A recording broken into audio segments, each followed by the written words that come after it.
All right, you clicked on the link.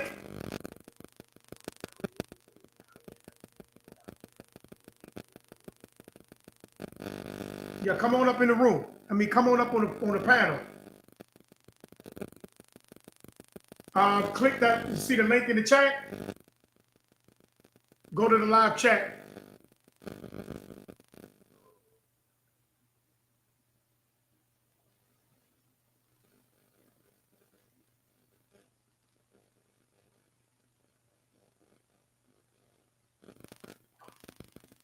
You see it?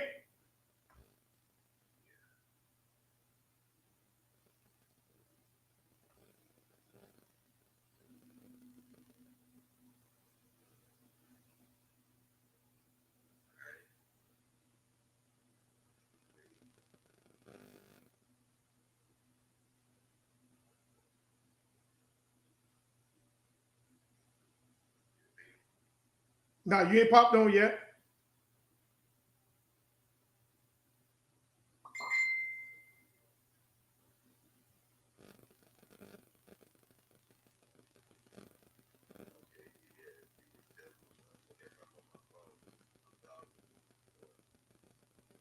I ain't say nothing on. I'm on live now.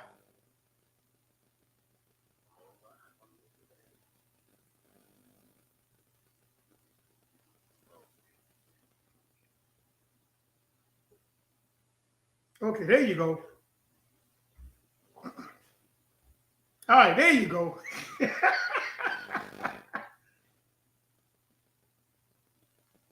All right, let me get off your phone.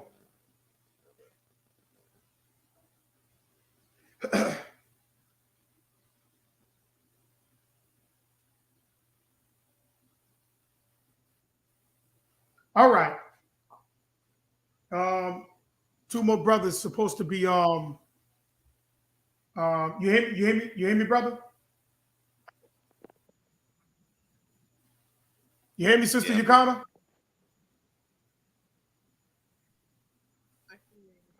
Okay. Um, two other brothers supposed to be coming on. Um,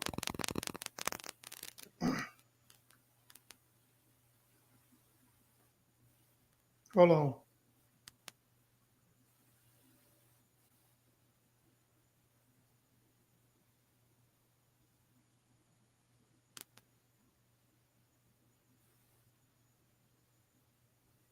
What you got, man? You got a little desk and sit up, and you know what I'm saying. You got a little business office right there. You know what I'm saying. What you got? Every time you know what I'm saying, we talk, man. You know what I'm saying. You sitting up, posted up. You know what I'm saying. You know, you got a little business area. All right. You know what I'm saying. I see you.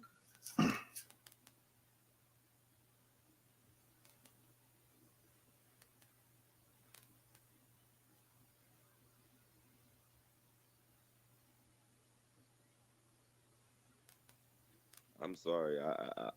I would actually sit up and talk with y'all, but you know what I'm saying. Shoot, man, it's cold in Texas. Ooh, it's cold in Texas. You know what I'm saying? If you up and it's a wind here, you know what I'm saying? I done got underneath a heated blanket and I'm not leaving. I'm for real, man. I ain't never seen, man. We from Texas, man. We don't see cold like this, bro. It's like 16 outside.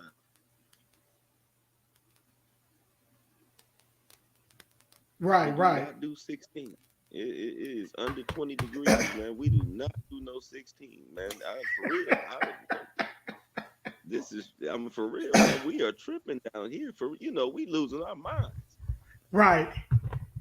I mean, we got people running from their car to the buildings, running. You know what I'm saying? Cold weather, God. You know what I'm saying? Cold weather get us. It really do. All right. Hey, let's go ahead and get this thing started. I sent the brother the link. Yeah. Um, I sent the brother the link. Hold on, let me make sure.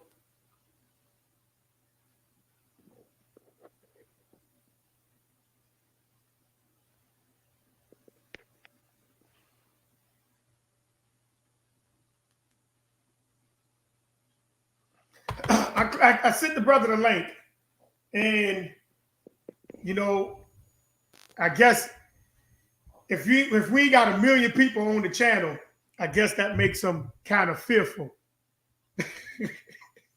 You know, like I say, it doesn't make a difference for the number. What matters is the truth. Somebody posted. Go ahead. Yeah, somebody posted a comment up there. Oh wow, only 2 people in the room. And I was like, yeah, that's the brother. That's the brother. But he ain't get back to me. No, he's not going to get back with you. Back to me he's on not. how many was needed.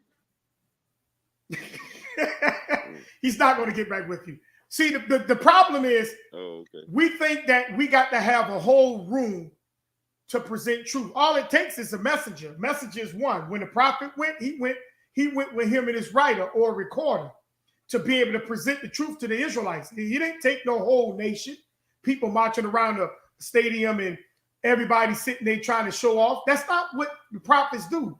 Prophets go by themselves, not a whole bunch of people. All right.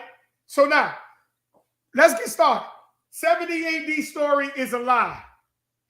And I'm going to say that it's a straight up and down lie. Because see, the 70 AD story is what these groups and camps like to use to employ the transatlantic slave trade. All right. That's the main story for the transatlantic slave trade. Now, we was on Clubhouse, but Clubhouse somehow is just acting up. I don't know why. That's why we transfer over to YouTube. All right. So when we're talking about the slave trade, we're talking about a bunch of people getting put on a boat. All right, all stacked up on boats like sardines, fish, cargo, and being brought from Africa. But how did it get into Africa? Are they Africans? Not according to the story of 70 AD. They fled from Jerusalem to West Africa. All right, that's their story, that's their narrative, and that's what they stand on, 10 toes. All right, it's the same way like the Assyrian captivity. They say that the Native Americans and the Hispanics, they fled from the Assyrian captivity. I don't know, you know, they just somehow, the Creator just gave them power to just leave. You know, he didn't give them power not to get into captivity, but he gave them power somehow to get out. And they all jumped on boats, thousands and thousands of boats floating down the Euphrates River, and they end up into America. And that's how. So we're going to tackle the 70 AD story tonight. Now, I want to start off with this right here. I want to start off with the pretext, like I started off with on the Clubhouse. I want to start it off with, and then I'm gonna pass it to Brother Marcus. All right, the 70 AD story. This is the Encyclopedia Britannica.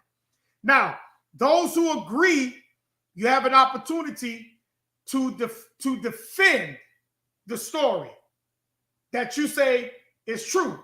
Now, you can click on the link in the chat, the live chat. You can click on the link and you can come up. We have enough room for 8 people. You are more than welcome to come up to defend your story. Do not sit down or sit back and then type in the chat. If you type in the chat, the link is there. And if you don't want to come up in the chat, we're going to get you up out of here. All right. Now, the 70 AD story, it says 70 AD, the Romans military blockade of Jerusalem. All right. It says during the blockade of Jerusalem, the blockade, you know what a blockade is something that blocks, that keeps you in, keeps everything in and everything out. All right. During the first Jewish revolt. All right. They say the first Jewish revolt. That means it was another revolt behind that one. So this happened in 70 CE. They say 70 CE, the first Jewish revolt. All right. And they had a blockade around Jerusalem. The fall of the city marked the effective conclusion of the 4-year campaign against the Jewish insurgency in Judea. So you had a 4-year campaign going on in Judea. That's going to be very important. All right. and there was a blockade that was taking place around that, meaning they didn't let people in and they did not let people out. All right. Now, it says the Romans destroyed much of the city. The Romans destroyed much of the city, including the second temple. Now, it says, here's your key point, and this is where we're going to build a pretext right here. The majority of your information on the siege comes from the copious notes of Jewish historian Flavius Josephus. This is where we're going to start at right here. Because now the question is, did the information for the 70 AD story come from Flavius Josephus? That's a yes or no. Because if it came from Flavius Josephus, now we're going to ask, what is the Flavius dynasty? Brother Marcus, you pick it up. You can add in right there before we move forward. Who is the Flavius dynasty?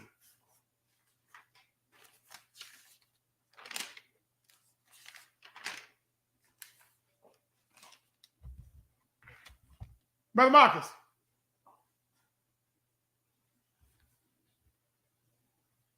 You're on mute. You're on mute. You got to unmute yourself. Okay, there you go. Actually, you have 3 actual groups. Oh. No, go ahead. You good? I hear you now. There you go. Okay, the Flavians, you have 3 groups. Flavians. Okay. You have the Flavians, the Pisos. Basically, it's the Roman ruling class. The real theory on this is what you have is Rome trying to actually extend control over the Middle East, the Arab nation. I want to actually, call it at that particular time. The Bible, according to Genesis 10 and 19, calls it Sidon, Palestine.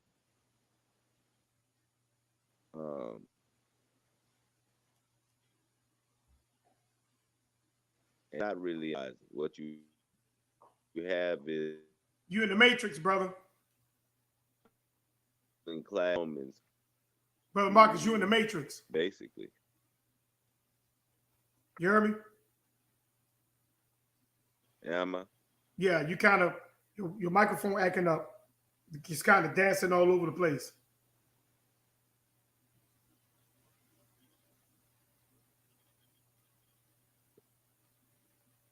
Yeah.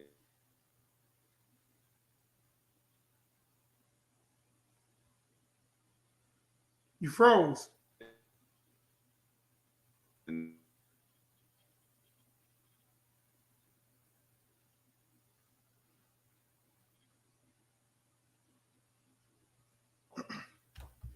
Brother Marcus, you froze. try to get into a better location. Listen, who is the Flavius dynasty? Let's talk about the Flavius dynasty. Just give me 1 second. Let me cut some light on.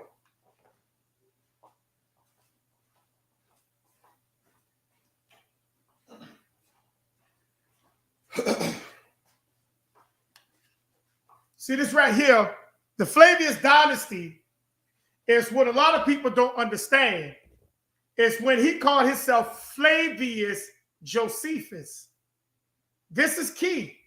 Flavius Josephus.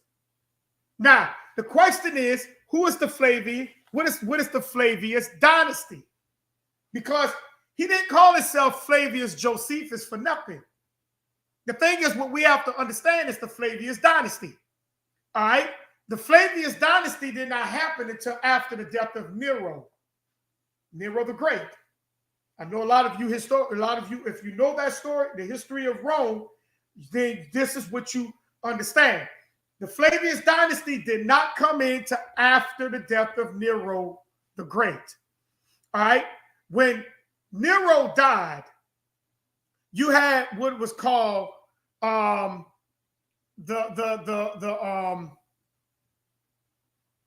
had the emperor came from Spain. All right, his name was Galba. Emperor Golba. He came from Spain. Golba. Golba. He came from Spain. And he did not pay tribute how he was supposed to have paid tribute. And there was a revolt that happened within Rome. Now, I want you to pay attention because, see, this right here is going to establish something of where what the Apocryphals is talking about. All right? Golba, he didn't pay tribute like he was supposed to, and there was a revolt. And after, who came in after the revolt? You had this dude named Vitellius. Vitellius. That's Vitellius. That's Vitellius. Vitellius. He came in and took charge over Golba. All right. And after and Otho came in because Golba was he was ruling Spain, because you got to understand how far the Roman Empire was extending. It was extending all the way across the board into Spain. All right. Then you had Otho. Otho had killed Golba. Golba. He killed Golba. That made him the emperor that was over Spain, Italy. All right. Now, once when you see that you had Golba after the death of Nero, it was Golba, Vitellius, and then you had Otho. Those are three. Now,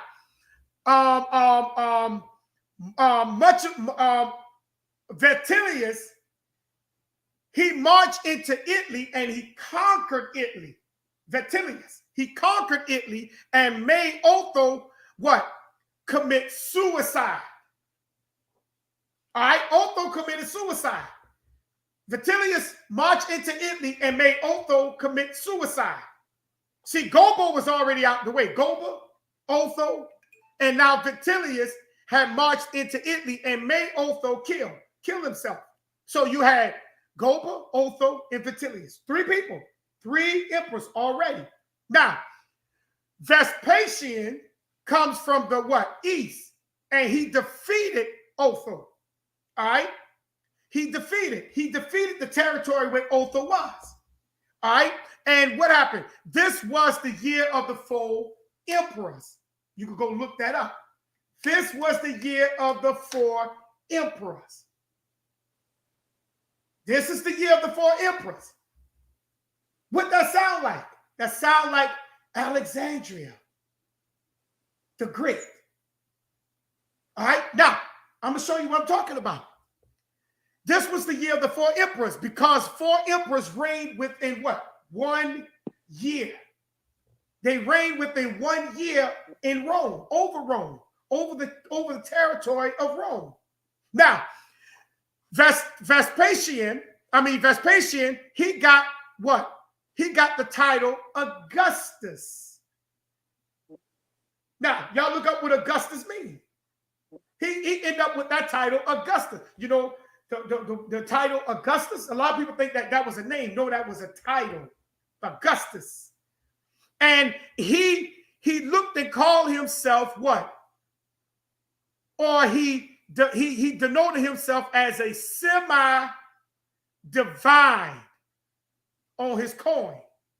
Go look him up. Vespasian, he made people look at him and call him semi-divine. And it was on his coin, his money. That they was calling him a semi-god. Okay? The same way what the Egyptians were doing over in Egypt. They called the pharaohs gods. Now, if I'm wrong, anybody in the chat, they can come on up. You can come on up. Anybody in the chat, you can come on up. They go to the link, click on it, come on in. Now, there was a great fire in Rome. There was a great fire in Rome. All right? After that great fire in Rome, Rome was rebuilt back during Vespasian's rule and reign. A lot of people don't understand. They forgot about the Great Fire. Now, all this is going on when, watch this, all this is going on. He pushed the borders of his empire into modern Scotland. Rome borders started expanding, not just in Italy, but it also went into Scotland. See, you got to map out the Flavius dynasty. You can't just sit there and talk about the Flavians.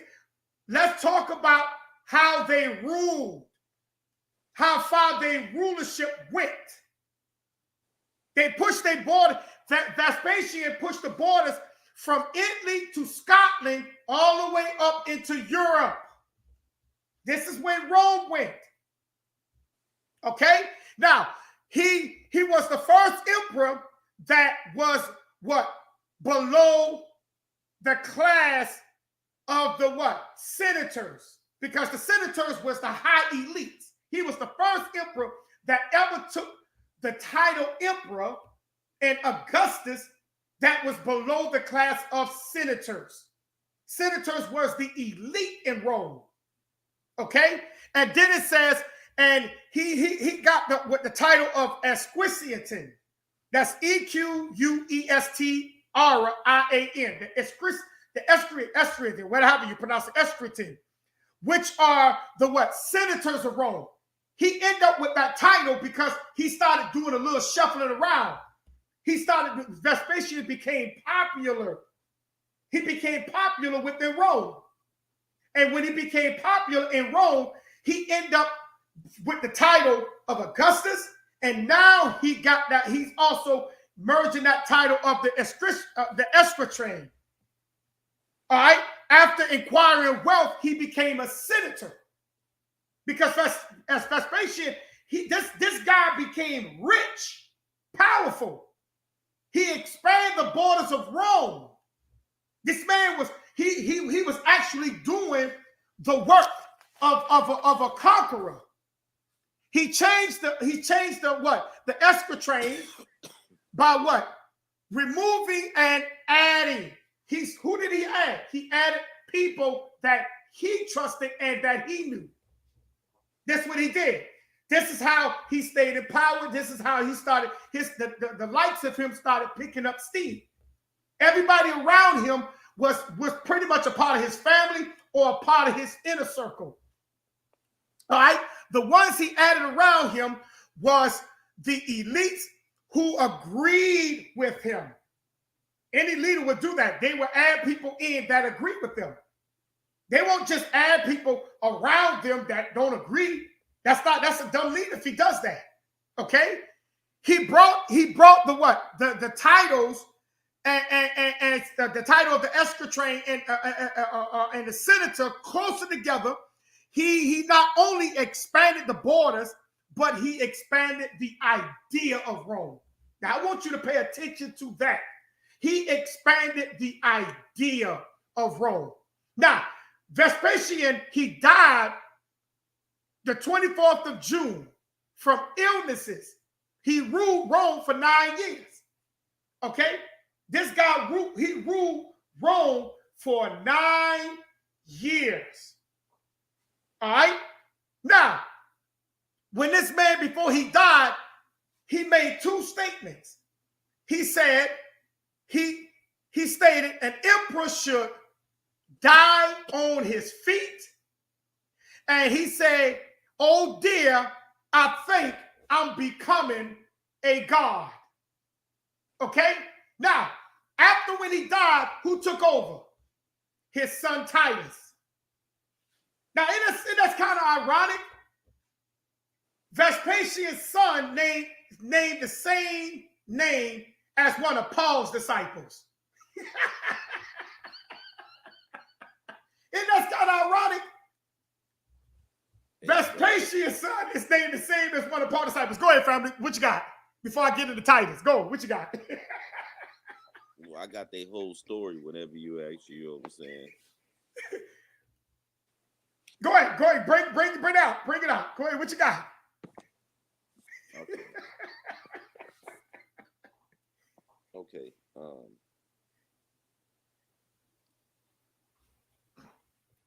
Okay. What we need is some. I guess. Well, brother, just listen. You know what I'm saying? I guess I got a story to tell. Uh, the New Testament, the Church, and Christianity were all the creation of Calpurnius Piso, pronounced Piso family, who were Roman aristocrats.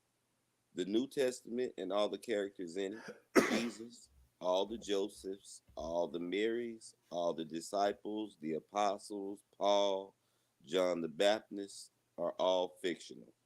Mm-hmm. The Pisos created the story, the characters. They tied the story into a specific time and place in history, and they connected it with some peripheral actual people, such as the Herods, Gamaliel, the Roman procurators. But Jesus and everyone else involved with him were created. That is, fictional characters. And let me ask you a question. So is that's why it says most of your 70 AD story came from Josephus? Absolutely, because Go ahead. this is his family. This is Uh-huh. his This is his family story. This is how their tentacles extended into all the colonies around the earth, and they're still extending now. In the middle of the first century of the present era, Rome's aristocracy felt itself confronted with a growing problem. The Jewish religion was continuing to grow in numbers, adding ever more proselytes. Jews numbered more than 8 million and were 10% of the population of the empire and Now, 20% of that portion. now hold on right there. When it now read that last part again. They were doing what? They were what with the proselytes? The Jewish religion was continuing to grow in numbers, adding ever more proselytes. Now that goes along with the book of Acts during the day of Pentecost. Yeah, because They were this is all. adding people into the religion. Go ahead, I'm listening. So because we're going to tie this thing in to how the New Testament was involved. You got it, brother. Go. Okay, the Jews numbered more than 8 million and were 10% of the population of the Roman Empire and 20% of that portion living in east of Rome. Approximately half or more of the Jews lived outside of Palestine, of which many were descended from proselytes, male and female. So So we're these not were talking people. about the Israelites. No, we're talking about people coming around from that area, just joining into that area and then joining into the religion. At least that's what it says. However, Judaism's ethics and morality were incompatible with the hallowed Roman institution of slavery on which the aristocracy fed, lived, and ruled. They feared that Judaism would become the chief religion of the empire.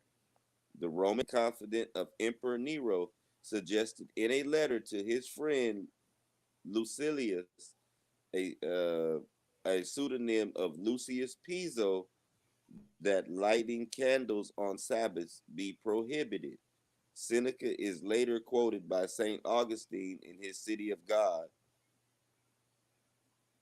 as charging that the Sabbath customs of that most accursed nation have gained such strength that they have been now received in all lands. The conquered have been given laws to the conqueror.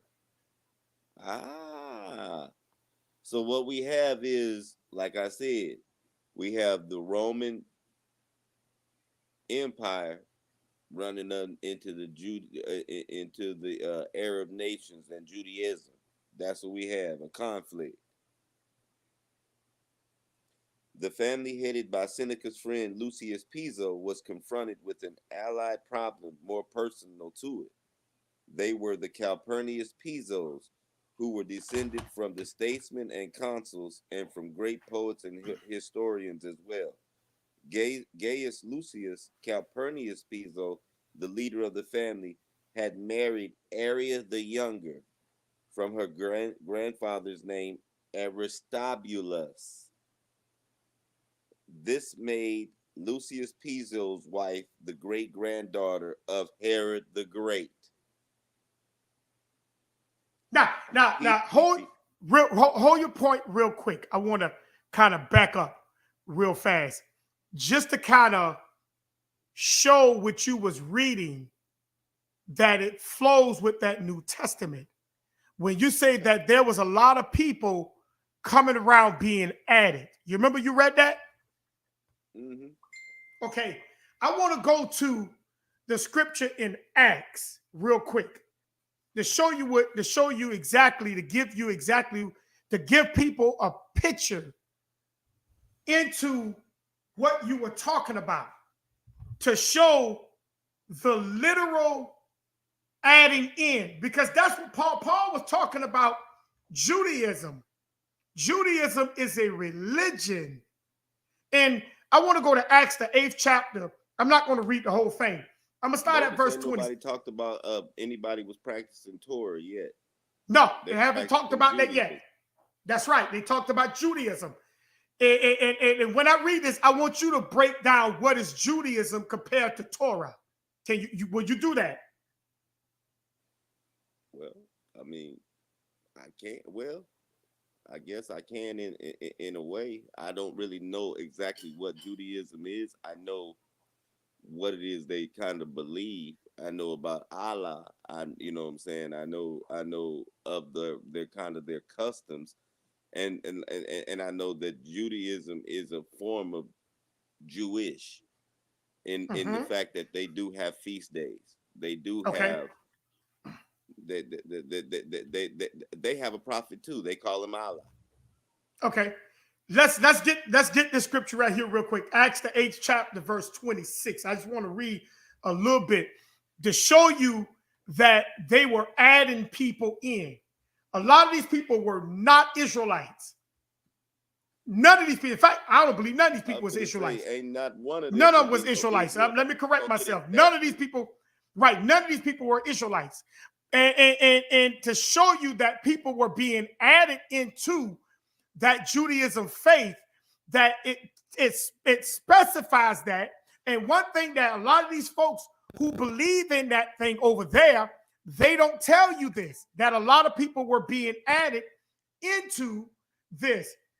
Hold on.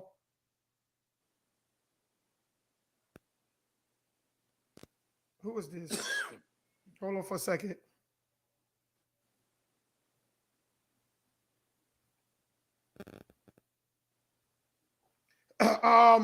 Let me go back.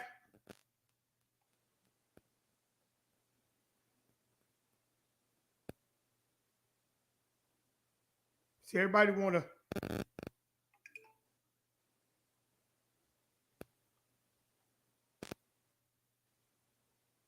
Hold on.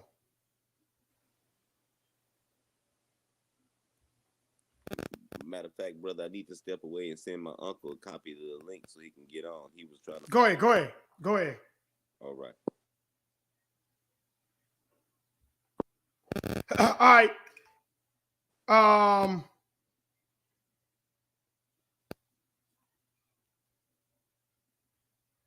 This is what we talking about when he was reading that there were people that were added into Judaism. And I'm going to show you that Judaism, okay.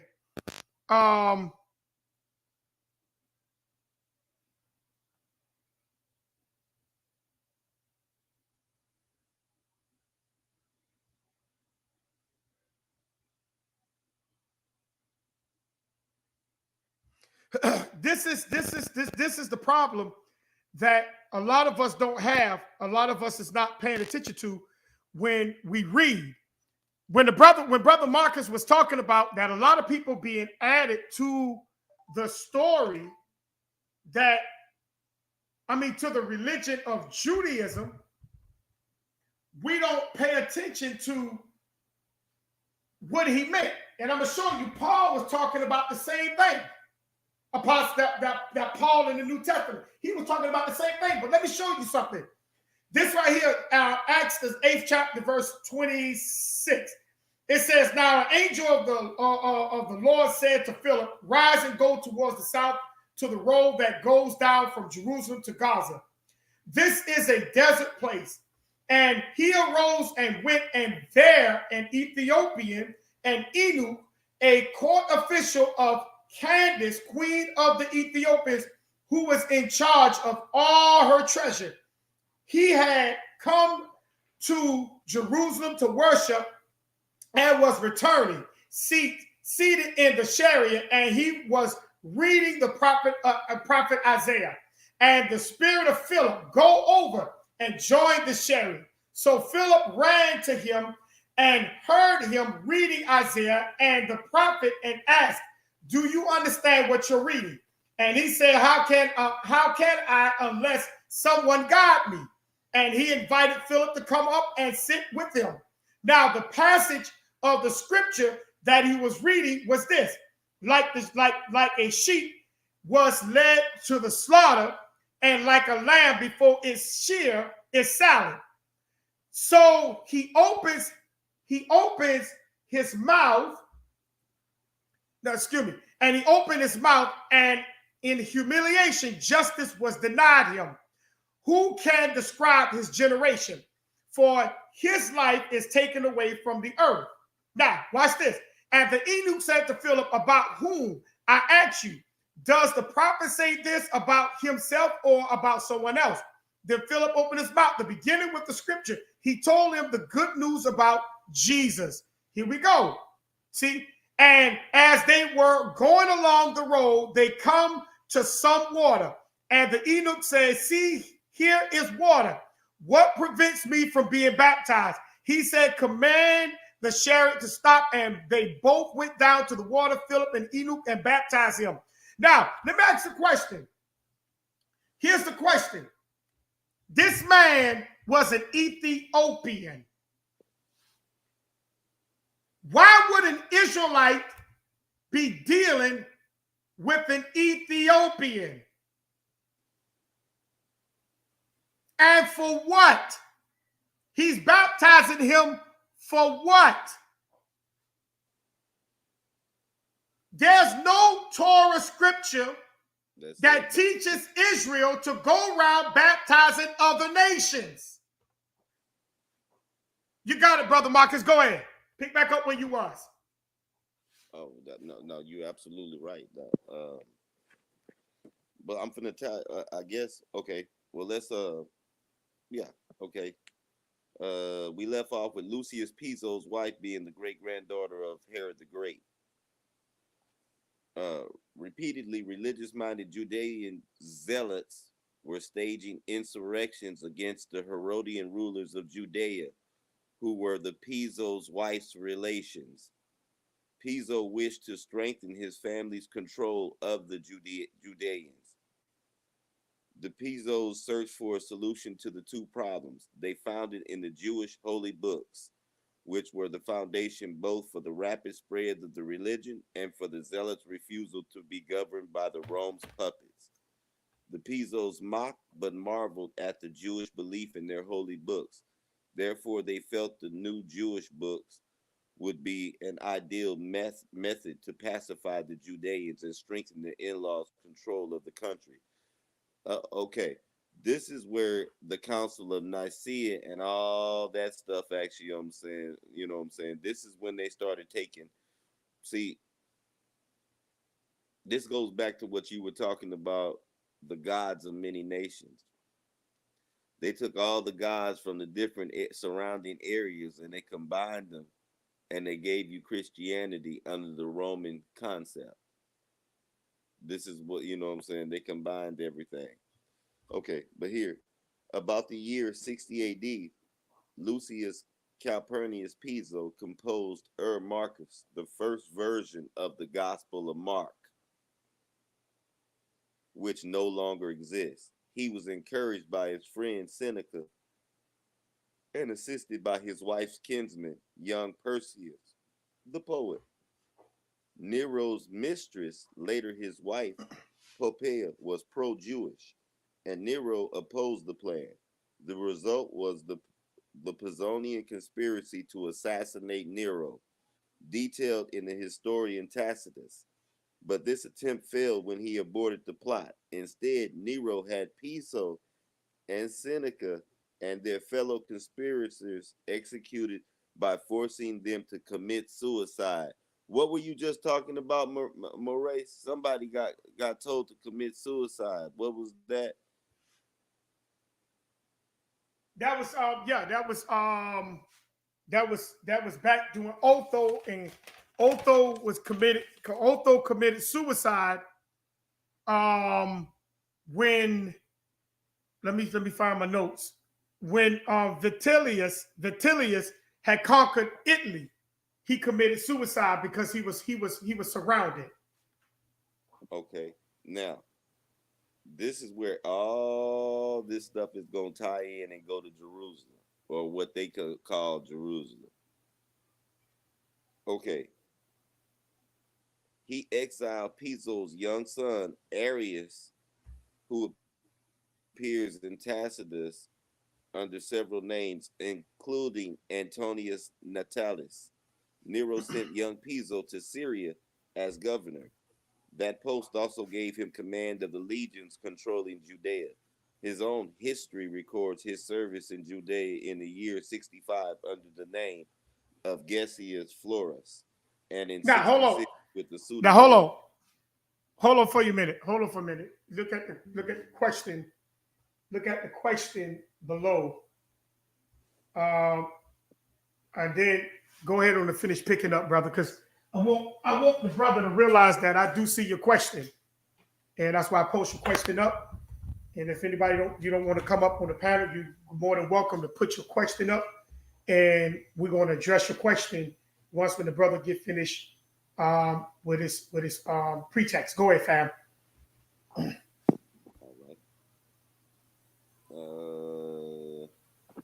Okay, so that's three names that he's wrote under now. The Arius Calpurnius Piso deliberately provoked the Jewish revolt in 66 so he could destroy the temple in Jerusalem. For the Jews were unwilling to accept his father's story and thereby became pacified as it was intended. However, his 12th legion was caught by the zealots in the pass of Beth Horon and almost lost. Nero's reaction was to exile him instead to Pannonia, to command a legion there, and to send Licinius Maecenas to serve in Syria, and Vespasian to Judea to put down the Jewish revolt. Then in 68, Nero was assassinated by his own slave, Epaphroditus, who was unknown to his master, was young Piso's lackey. Galba became emperor and named Piso cousin, Lucianus Piso, and his intended successor. But Galba in turn was soon overthrown by Otho. Otho was then overthrown by Vitellius, at which point Piso and his friends began to flock together against the latter. The Pisos, Mucianus and Tiberius Alexander, Philo's nephew, all joined ranks behind Vespasian to seek to overthrow Vitellius, and they were joined by Frontinius and Agricola. Arius Calpurnius Piso was still commanding the 7th Legion Pannonia, Australia-Hungary, and Vespasian sent him, now appearing as Tacitus with the name Marcus Antonius Primus, south across the Alps to overthrow Vitellius. Meanwhile, the main body of Vespasian's legions marched overland under Mucianus from the east towards Rome. Piso succeeded in defeating Vitellius's army and secured Rome for Vespasian. Mucianus arrived and promptly sent him to Judea to help Titus at the siege of Jerusalem. Now, stop right there. If you pay attention to what the brother was reading, did so. He still hold on for a minute. Hold on for a minute.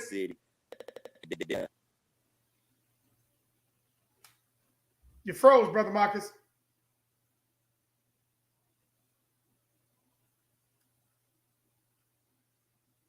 Okay, brother Marcus had froze. But if y'all paid attention to what he was reading at the beginning, if you understood, they were adding people into the religion of Judaism. And now we have all this infighting going on within the Roman Empire. It was infighting. Okay? And all these names that he called, and what I said at the beginning, those were Roman emperors. Those were not Israelites. Those were Roman emperors. All right? Now, let me address the question while the brother get his mic together. Brother Barry Usher, hey, peace fam. Good to see you, Doc. Good to see you here. He asked the question: we do understand that Josephus was was not an Israelite. I see that under the under comment.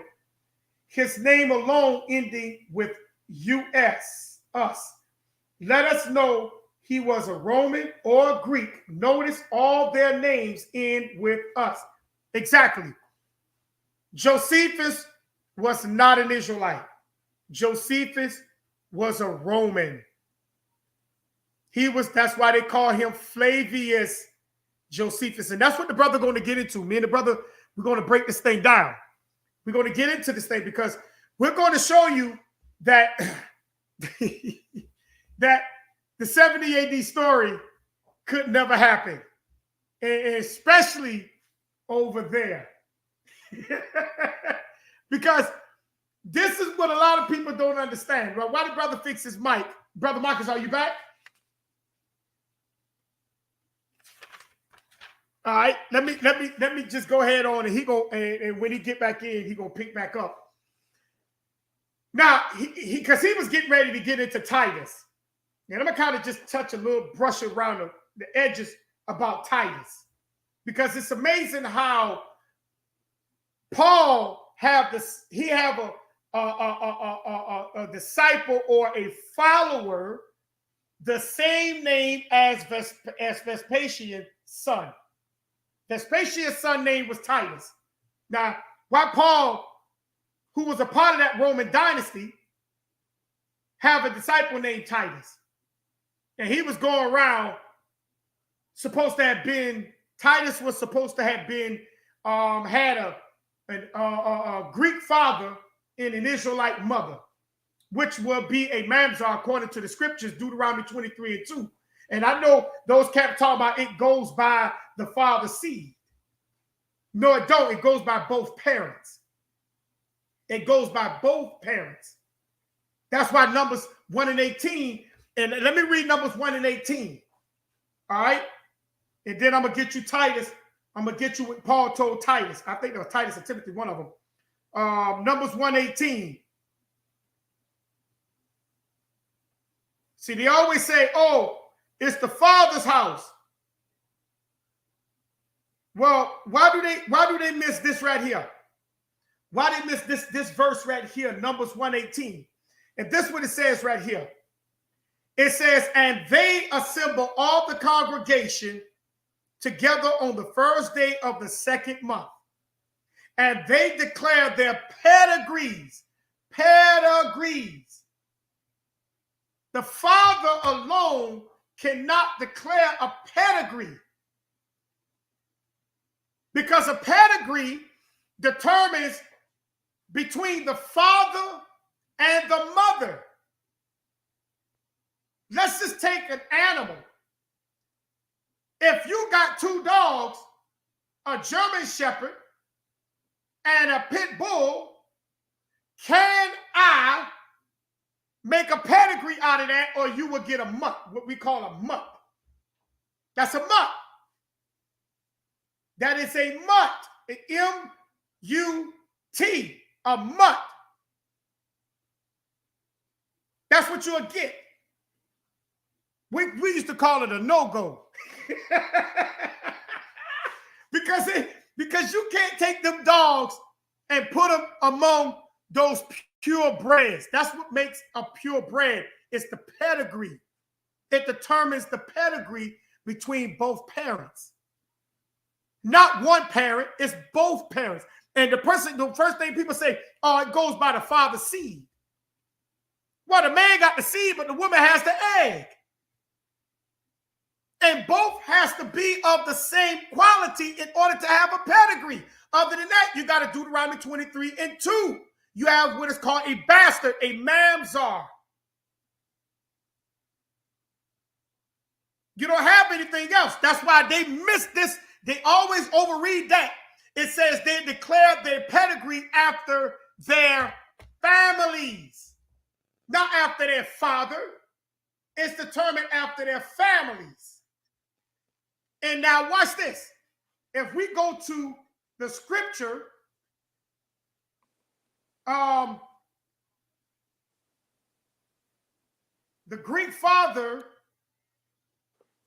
I think Timothy had a Greek father and Israelite mother. I think that was Timothy. I think that was Timothy who had a Greek father and a Greek mother. I believe that was Timothy. I'm going to get that scripture. But Brother Marcus, you back in? Can you hear me? Yeah, go ahead. And then I'm gonna finish picking back up on the brother question. Go ahead. Okay, now once they actually assaulted the city of Jerusalem, then Arius Calpurnius Piso wrote in sequence the following: the Gospel of Matthew between 70 and 75 CE, the present Gospel of Mark between 75 and 80 CE, and the Gospel of Luke with help from Pliny the Younger between 85 and 90 CE. In the gospel and story, he inserted himself by playing the role of not only Jesus, but of all the Josephs as well. He particularly enjoyed assuming the identity of Joseph, wishing to create a Jewish hero, a savior, in fictional form.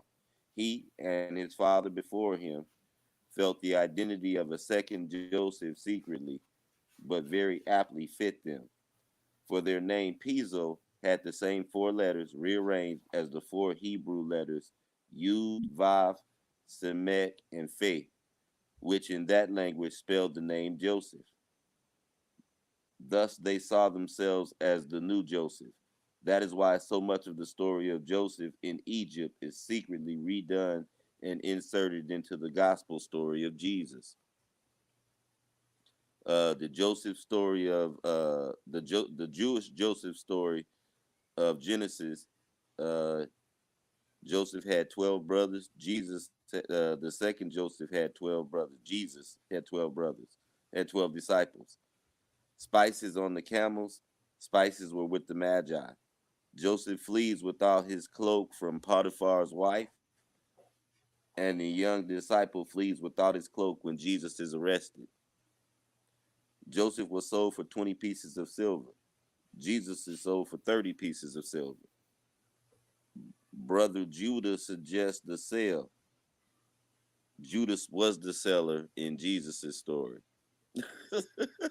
There's so many similarities, man. They just rewrote this stuff. Go ahead, man. I mean, seriously, brother, come on, man. That many similarities. But the question is, why you think they have to have those similarities? It's called typology. Anybody know what typology is? Typology. I'm gonna type it in the chat.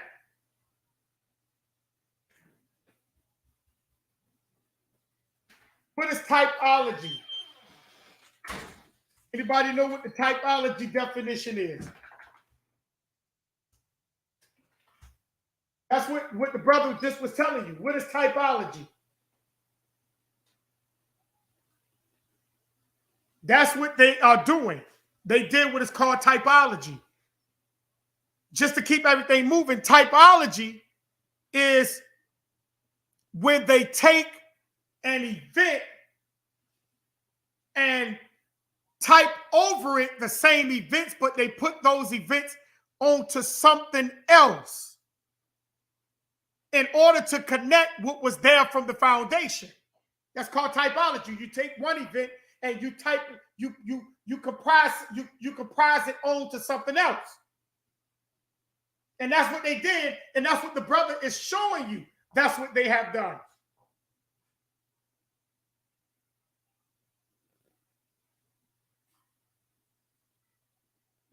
So when we understand that now Brother Marcus,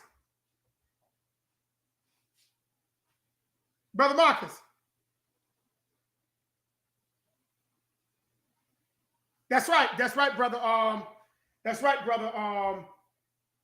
Brother Usher, Brother Barry. That's right. I want you to come on the panel, brother. Click on to the link and come on in. They type over one to be able to fit over to bring in something, a narrative that they want. This is what they do, and this is what they have done. All right, let me get into Titus. What the brother was getting ready to get into Titus. Titus was the lieutenant and the biological son of Vespasian. This is who Titus was. All right? He was the biological son of Vespasian. And, he was the lieutenant. Because remember what the brother read, that they were going around conquering. And Titus was one of the main soldiers for Vespasian. And when Vespasian died, Titus took over because Titus was the older son. Okay?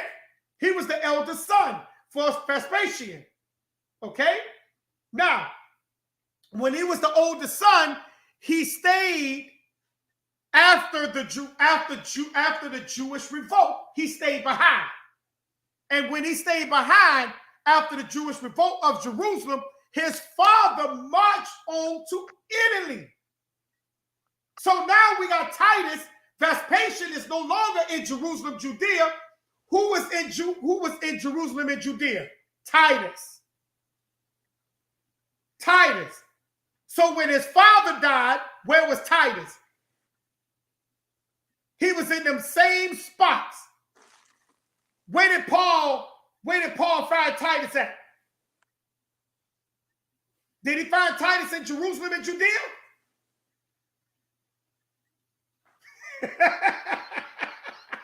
Are we talking about Vespasian's son? Is the story about Rome? Brother Marcus.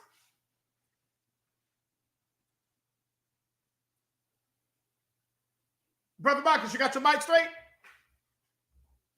There go Brother Barry. Hey, peace, fam. Hey, peace, Brother Barry. You there? Hey, peace, Brother Barry. Everybody, y'all hear me on the platform?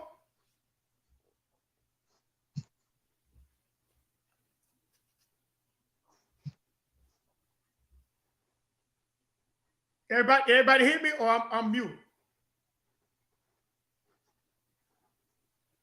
Sister Connie, you hear me?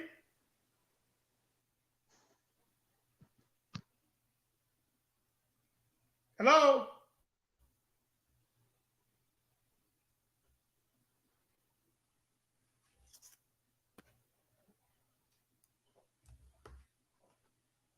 Is everybody up here, or do everybody hear me, or I'm muted?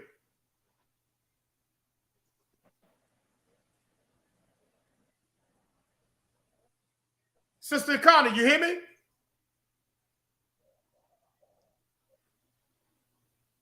Can you hear me now, brother?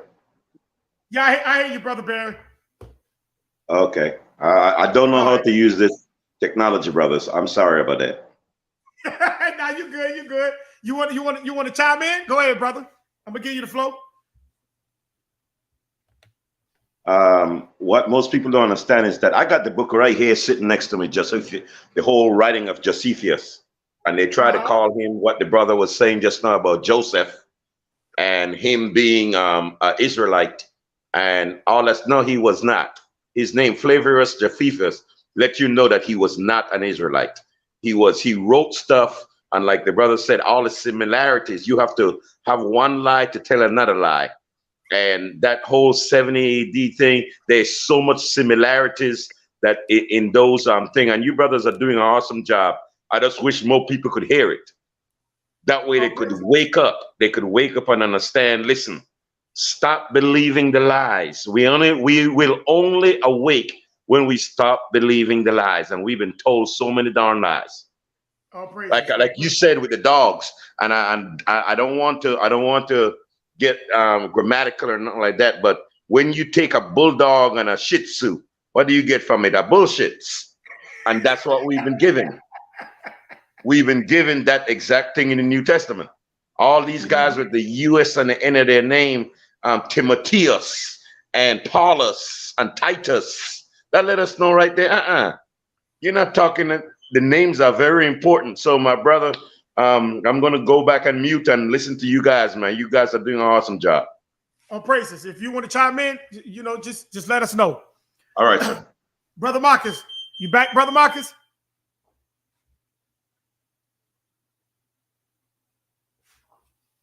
Okay, Brother Marcus having a little technical difficulties, but I'm going to keep, Brother Marcus, you back? But I'm going to keep going. So, in 70, he oversaw the sacking of Judea. We talk about Titus. Titus oversaw the sacking of Judea. Why? It's because he was still in Judea. Remember, his father, when him and his father sacked Jerusalem, what happened? Titus stayed behind while his father marched on to where? He marched on to Italy. They expanding the Roman border. So as they're expanding the Roman border, what's taking place? Titus is staying behind to make sure that everything stayed intact so as that Rome can continue with 10 toes down in the territories that they conquered. Now, so when he oversaw Judea and the Second Temple and the diaspora of those so-called Jews across Europe. Now, this is where I want to home in at right here, because they talking about the Jews of Europe. Europe. This is the diaspora of Europe. Now, they'll tell you right here. Let's get the scripture, Deuteronomy.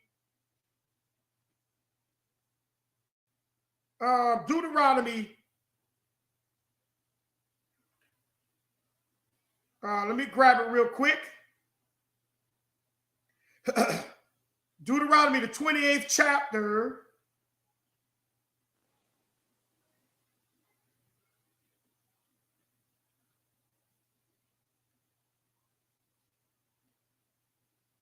Deuteronomy 28, and I want to go to verse 64.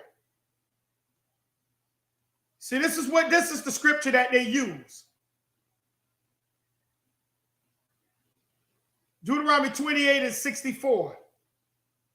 And it says, and the Lord shall scatter thee among all people from one end of the earth, even unto the other, and there thou shalt serve other gods which neither thou nor thy fathers have known, even wood and stone. See, that's what they're talking about right there. And they say, oh, those were the Israelites that were in Europe and that were in Rome. Okay? Those were the Israelites. And they say, oh, the Israelites were over there in Europe, in Russia.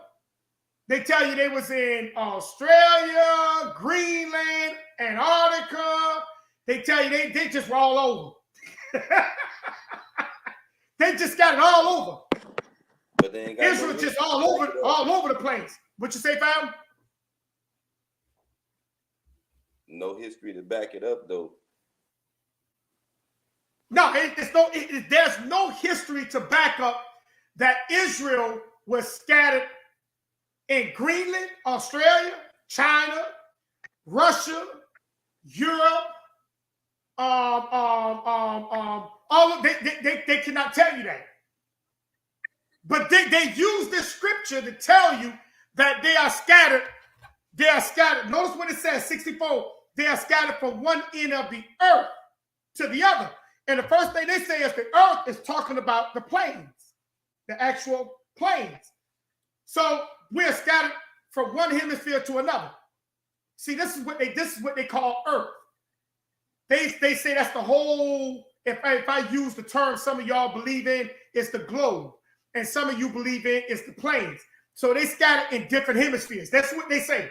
So this is what gives them the assurance that Israel was in Russia, Israel was in Europe, Israel was in Scotland, Israel was in Italy, Israel was in China, Israel was all up in the Caucasus Mountains. You see, but this is where we're going to now show y'all that 70 AD is a lie. Brother Marcus, go ahead before we move forward.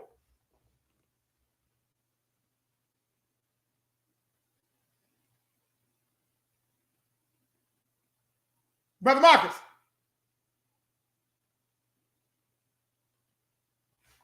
Hey, you having a lot of problems tonight.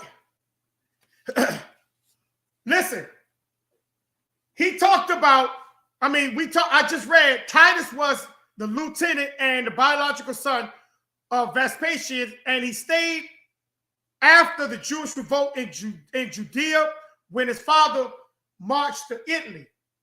All right, in 70, he oversees the sacking of Judea and the Second Temple and the diaspora Jews across Europe. Now, let's talk about those Jews in Europe. Who are those Jews in Europe? Are those Israelites? Because we get this book called From Babylon to Timbuktu. Because they believe that Israel is over there, overseas, by the Caspian Sea, by the Dead Sea. That's the story of these camps and these other groups. That's Israel over there. But if Titus was overseeing the Jews of Europe, okay? If Titus was overseeing everything, he stayed behind when his father kept marching. Because remember, Vespasian died 9 years on the throne. Titus died 2 years in rulership. And his younger brother took over. All right? His younger brother took over. Titus died 2 years on the throne. And his younger brother took over. Okay? Now, they besieged Jerusalem, according to the story. They encamped Jerusalem. So now, if they encamped Jerusalem and were spreading the borders of Rome, how did your Israelites flee to Africa? How? If Rome is expanding their border to Scotland, to Italy, down south, Rome already had parts of Africa. They was controlling Egypt. How did Israel flee to West Africa? If Rome was chasing them, why Rome stopped chasing them? What military got in Rome's way to stop them from chasing the so-called Israelites that was supposed to have been over there.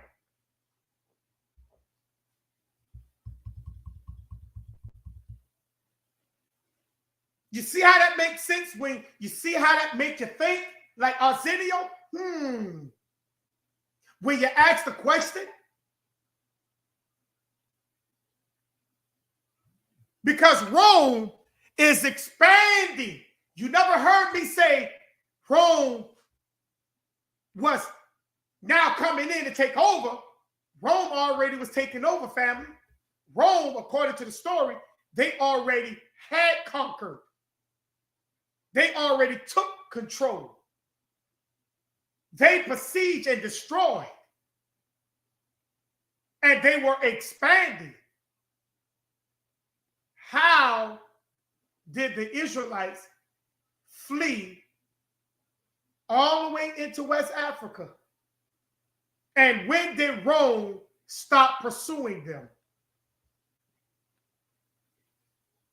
I wish that brother would have come up and answered these questions. See, because it's one thing of what I believe, and it's okay if that's what you believe. But can you defend with historical records of what you believe? Because I'm about to show you the story that the 70 AD story stole. And this is an actual historical fact. They combined all this stuff together. I'm going to type it into the chat.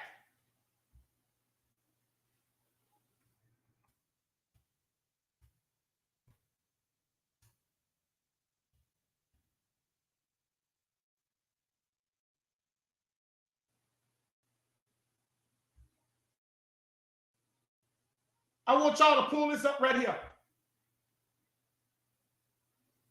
I just put it in the chat. It's called the Alhambra Decree.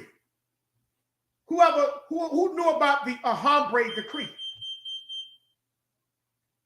Hey, kill that alarm for me, please. Who heard of the Alhambra Decree? Let's look that up. The Alhambra Decree.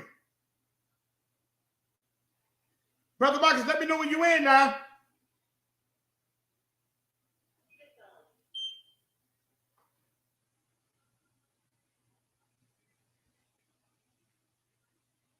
What is the Alhambra Decree? See, this is where they got the 70 AD story from. This is where they got the 70 AD story from. Oh, we were sieged in Jerusalem and we fled into West Africa and we set up shop there. And then the white man supposed to have found us and they took us captive and put us on ships. And now we come over here on a slave trade, stacked up like sardines. And from the sardines, they took us off and we worked in their fields until now. This is what they tell you. This is how you know they're lying to you. Because they don't tell you about the Alhambra Decree.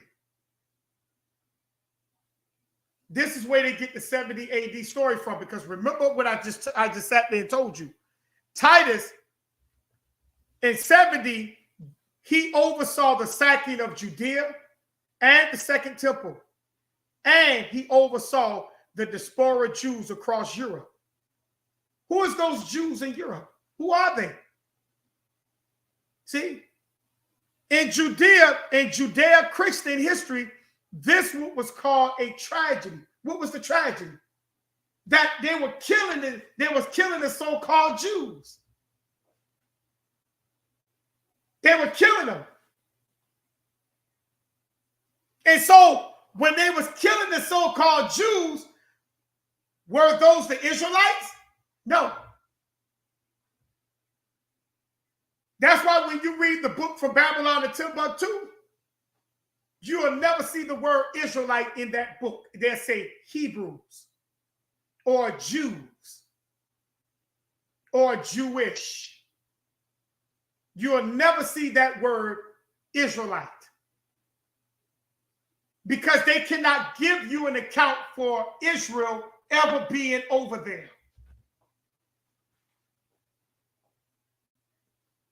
They can never give you any account for Israel ever being over into Palestine, what was called the Ottoman Empire. Because that's what Gaza and the Palestines and all that stuff is about. That is the Ottoman Empire.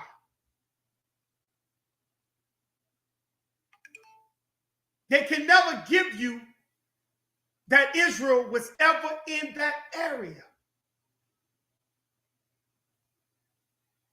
Because according to Genesis, the 10th chapter, just read that. Who area is that over there? Whose area is that? But Israel scattered all over the place, and they was ruling Rome. Russia. They was in control of Russia. Wow, really? They was in control of Scotland. They was in control of Italy. They even tell you King James was an Israelite. I mean, every person that's dark-skinned is an Israelite, according to them. You back in, Brother Marcus? Yeah, go ahead. Yeah, go ahead before I get into the Humphrey decree. Go ahead. Okay. I'm gonna step away and get some water, but go ahead. Okay. The Jesus figure which Piso creates is composite. He inserts redrawn elements from Joseph in Egypt to other Jews of the Bible, elements from Essenic writings, and from characters of various pagan gods. Piso plagiarized the Hebrew scriptures. Especially, he loved and borrowed freely from the prophet Isaiah, whose 44th chapter was most helpful. Piso's idea to make Jesus a God to whom to bow, worship, and pray came from Isaiah 44:17. And the idea to make himself a Jesus creator, father, a carpenter, and the idea for Jesus' cross came from Isaiah 44:13. He makes Jesus' career fulfill a multitude of verses from the Hebrew Bible, many of which verses were never intended to be fulfilled by any Messiah, anointed ruler at all. Later, he and his family create hero number 2, Paul, and have him fulfill in Acts those things which they forgot to have Jesus fulfill in the Synoptic Gospels. Still later, Jesus fulfills yet additional prophecies in the Gospel of John and in the writings of the church fathers. The prophecies fit Jesus for the same reason Cinderella's slippers fit her feet. The Jesus story was deliberately written in such a way that it would fulfill such prophecies.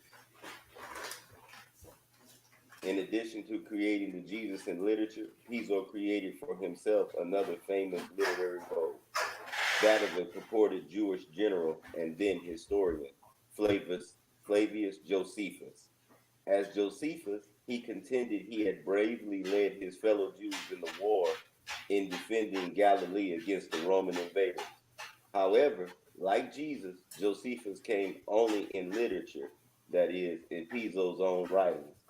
Under his fictional name of Flavius Josephus, he also wrote, during these approximate years, the following. He wrote The Jewish War from 75 to 80, The Jewish Antiquities from 90 to 93. His purported autobiography entitled Vita in Latin, which would mean bios in Greek, is also fictional from 96 to 103.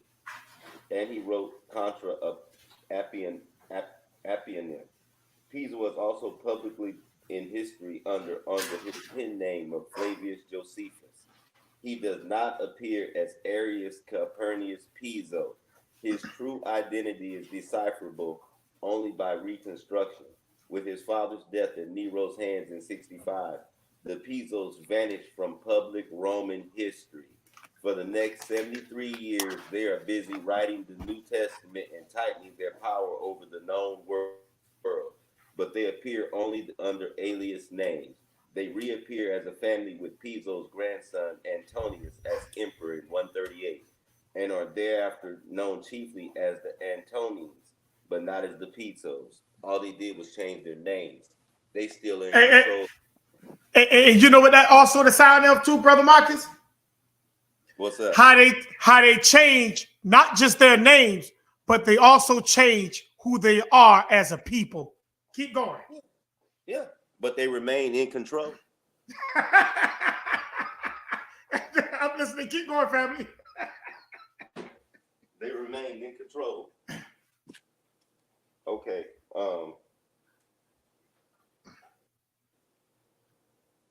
Well, basically, okay. Now, I'm not gonna read any more out of that book, but that's just to actually show everybody, man. This story is actually, you know what I'm saying. He's a fictional, made-up character.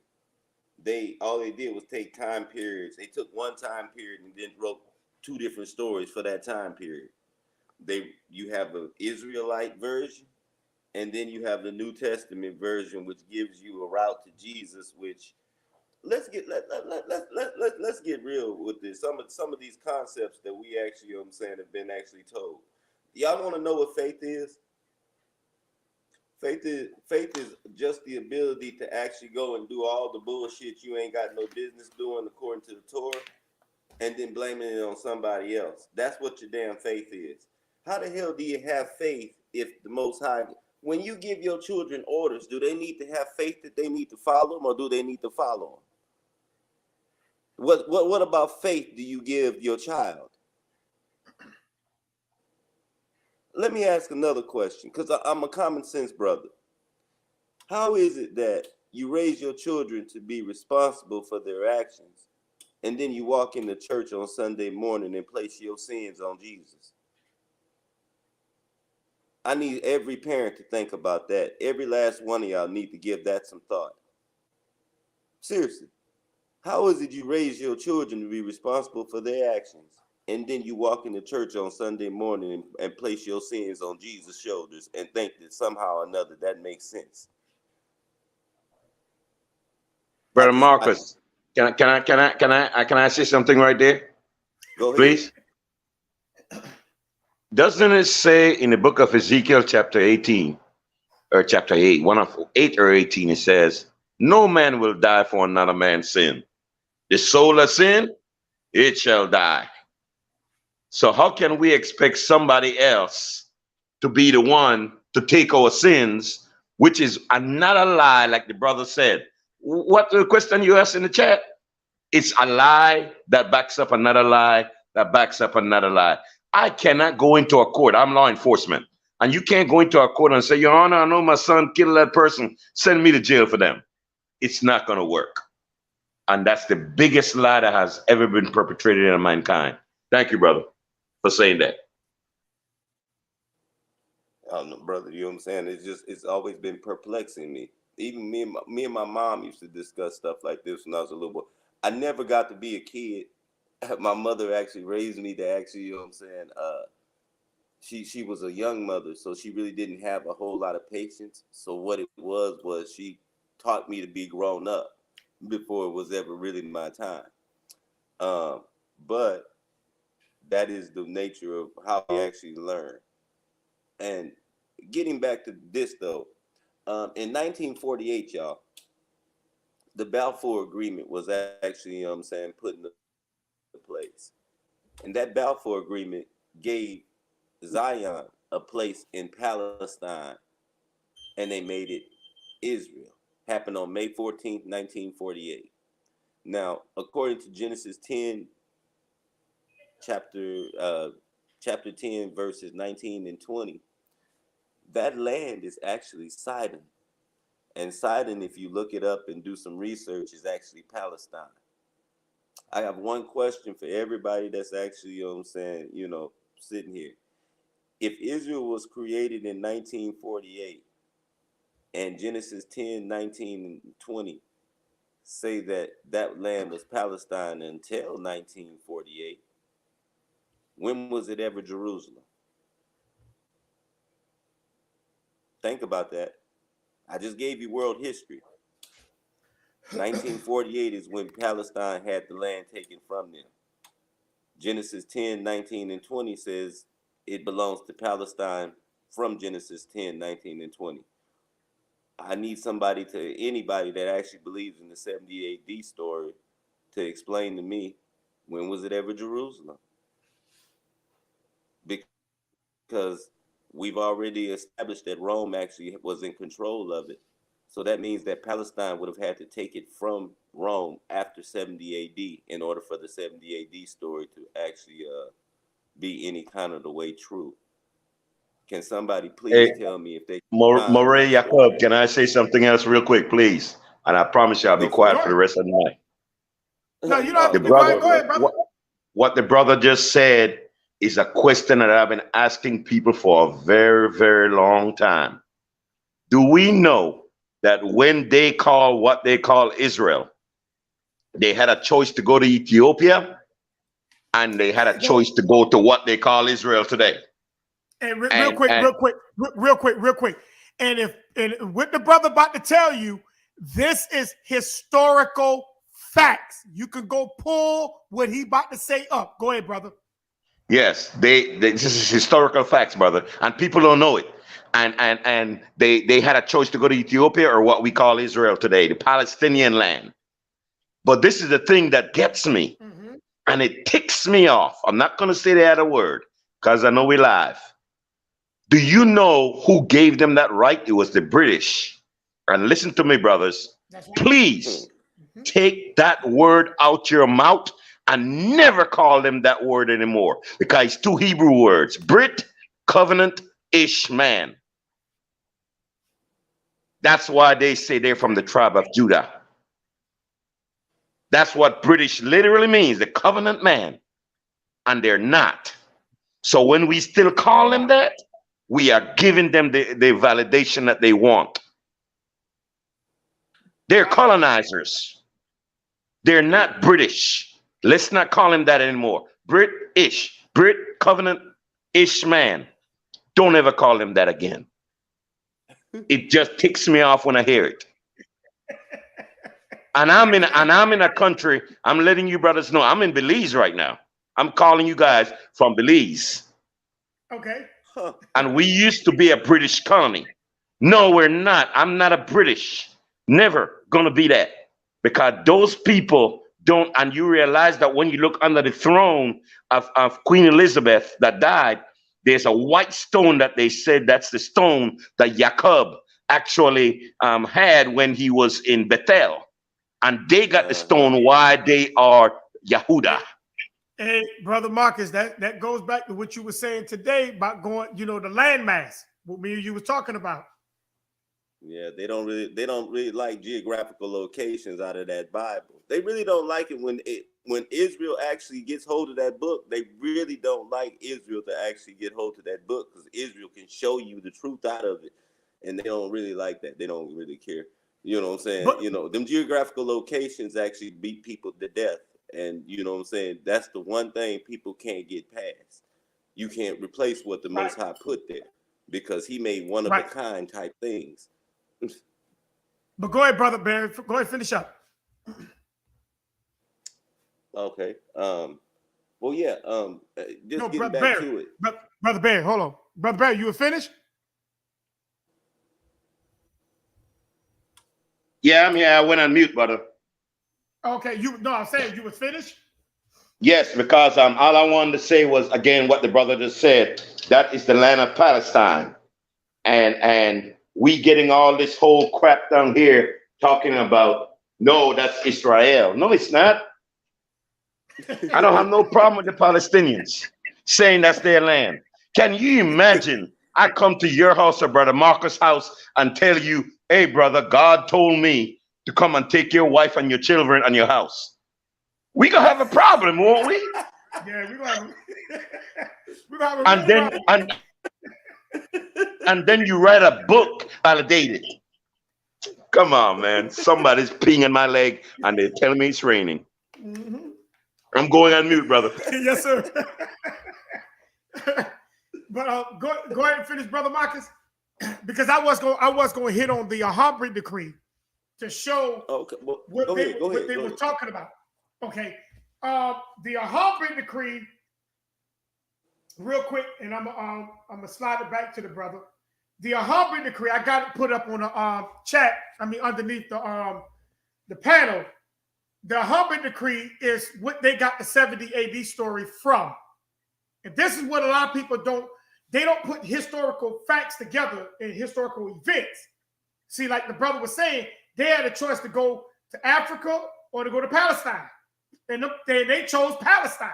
But a lot of people don't know that they chose that Africa was in the works for them to put so-called Jerusalem over there. See, that's where they're getting all this stuff mixed up at. And so what happened was the Alhambra decree was talking about the Spanish Inquisition.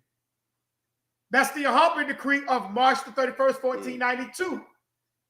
See, it ordered the Jews and the Jewess of the kingdom to depart and never to return or come back. Who was them? Who was those Jews? Those was the Jews in Europe. Were those Israelites? No. Those are not Israelites. Israelites was not over there. Go ahead, brother. What you about to say? You about to say something, brother Marcus? Well, no. Well, I was actually going to say, I was just answering your question. No, there's no way in the world they could be Israel. And that's the reason why that 70 AD story doesn't make any sense, y'all. You can't even place Israel over there at that time. You can't place them over there at any time. You can't place them over there on that hemisphere at any time using historical record. Now, we were talking about, the brother touched down on the Gentiles, and he touched down on Genesis chapter 10. If you read Genesis chapter 10, verses 2 through 5, it actually tells you that those are the sons of Japheth. The sons of Japheth are the actual only Gentiles on this earth. And Javan is Greece. Tarshish is on the Mediterranean Sea in Portugal. Meshach is Turkey. Kittim is Rome. Gog is in Russia. And let me see if there's anybody else I can actually think of just off the top of my head. But y'all can go and check all this. You know what I'm saying? These are all we don't actually read the Bible and actually start to put it into practical use. Start mapping these places out, and you'll start to actually see something that actually happened. Now, based on Genesis 10, 2 through 5, those people being the Gentiles, the sons of Japheth, Europe and Asia, there is no, okay, based on that, why would an Israelite be over there? So the Holocaust did not have an Israelite part of it. Let's just start there. There wasn't an Israelite at the Holocaust. There just wasn't. Mm-hmm. They have no reason to be there. There's no history to suggest it. All we have is Gentiles up there until we can find some history that tells us anything else. What we have is, and Barry touched down on it, mm-hmm. We have a group of people, and see, this thing is real deep. We have a group of people that actually were on this earth that don't have a homeland, never had any kind of, you know what I'm saying? You know what I'm saying? It goes deep. You know what I'm saying? You really can't tell the story unless you reach back and tell the story. Mm-hmm. You know what I'm saying? And that's just the way it is. That's the way it was, and that's the way the Most High intended. He wants his whole story told. So here's how we actually got to do this. We got to understand that Rome wasn't just a particular, just Gentile people. There was another group of people that were in that area. That group of people come by many names. Wild men, trouser people. Basically, mm-hmm. They come out the hills. and Troglodytes. what all of that. You know what I'm saying? They basically what we have is a bunch of people actually over historical time just changing their names, y'all. There's a reason why there's a reason why the Rothschild family don't just marry anybody. There's a reason why the Queen of England's family don't just marry anybody. See, they keep historical records. They know who their descendants are. They know who. See, this is all about bloodline. See, we've been told that it don't matter, and we've been told that we've actually, you know what I'm saying, that we've been, you know what I'm saying, mixed in and all this other stuff. And I'm here to tell you personally, that's a damn lie. I've traced my own personal history. We finna get off. Let's go into a whole nother. Let's get back to the beginning. In Europe, they had people that were in the hills. They were called the wild men, trouser people, troglodytes. Anyway, they came and assimilated when Rome actually came together. That assimilation of people in Palestine is what Moray was actually talking about. When those people came down, they actually assumed power because, in case everybody doesn't know it, the whole world was black. All your Europeans were black. All your people in America were black. All the people in Africa were black. The world was black at one point. These people came and infiltrated, and they took over. And y'all can go and check this. And the one thing, and people are gonna tell you this, that, and the other. Here's the one thing I want y'all to go and check, and this is the one thing that, you know what I'm saying, they cannot hide. Go find the coins from these time periods. They only put aristocracy on the coins.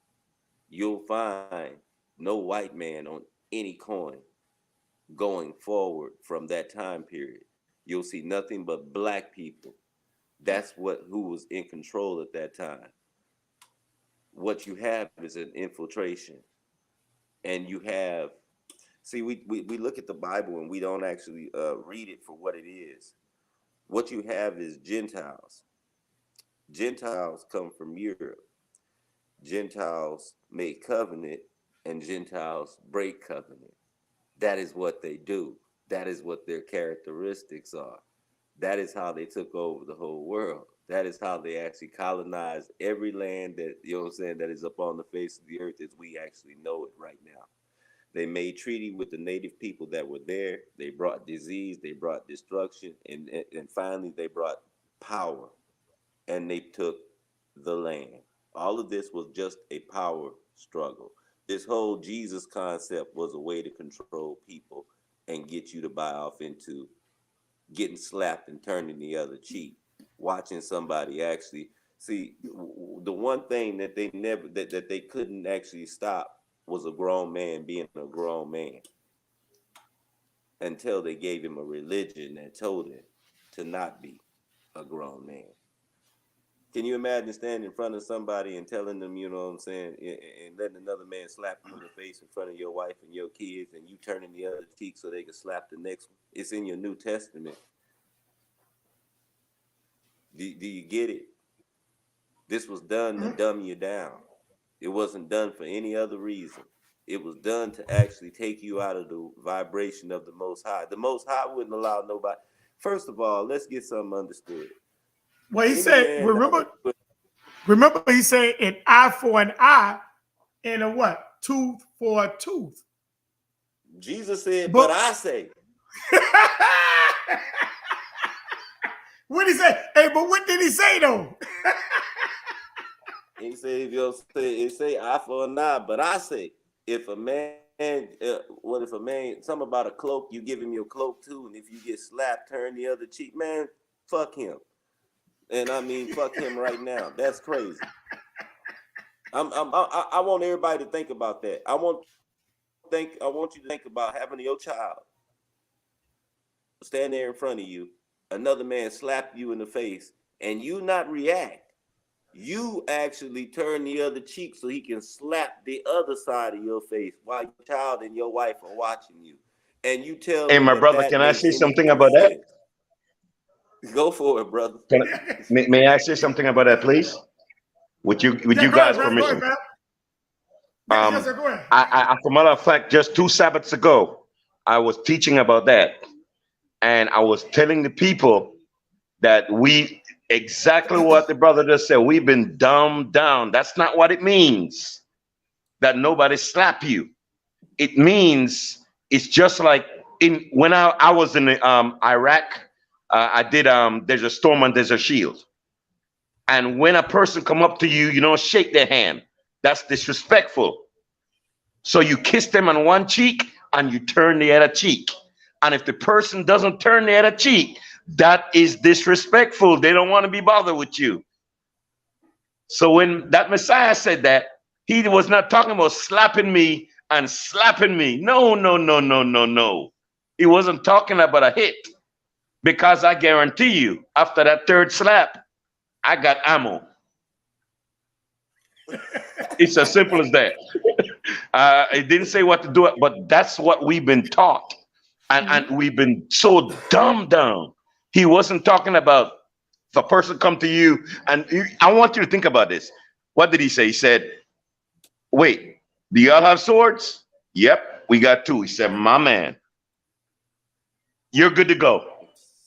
Because that's what we're supposed to do, protect ourselves. But we've been told, and the brother said it just now. He said an eye for an eye, a tooth for a tooth. But he didn't stop there. He said a limb for a limb and a leg for a leg. That's right. That's right. That's right. So I'm going to go on mute again, man. You brothers are making me happy, man. Go ahead, man. but just real quick, but that's what we have to realize, that if we look at even what Brother Barry just said, if we look at the foreign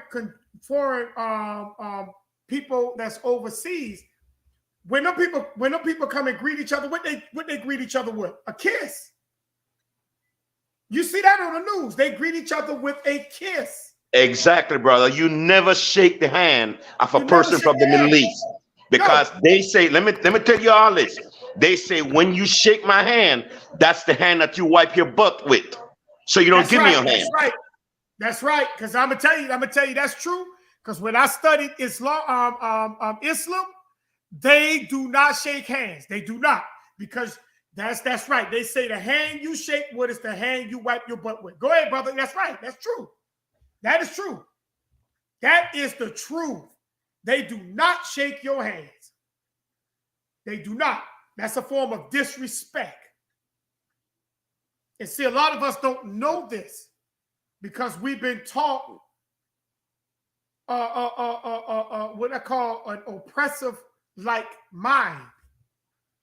That's why a lot of people, when they come into your presence, they don't respect you because you don't show respect for yourself. We go by the narratives and they just look at you like, why are you going by a narrative that's not true? Let me get to the Alhambra decree, and then I'm gonna give it to y'all brothers, and y'all can have the final words. The Alhambra decree was talking about the Jews' diaspora of Europe. These people were forced to take on what they call a certain religion. And what happened? These folks scattered. Where did they scatter at? Some of them went into Russia. Some of them stayed in Europe. Some of them fled where? Into West Africa. And many of them came where? To the Americas. Who was one of those diaspora Jews of Europe? Christopher Columbus. The brother was just telling you, it was a land grab. And a land grab represents resources. And a lot of us don't realize that these folks fled into West Africa. Some stayed in Europe and some stayed in West Africa. And that's the story that they tell you, oh, the Jews been scattered into Russia. We've been in Russia and we were ruling. That ain't been Israel.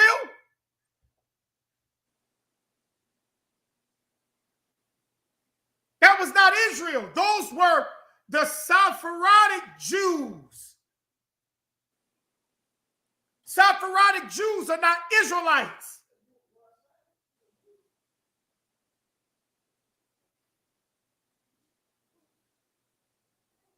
And that's how Israel been infiltrated by people that look like them.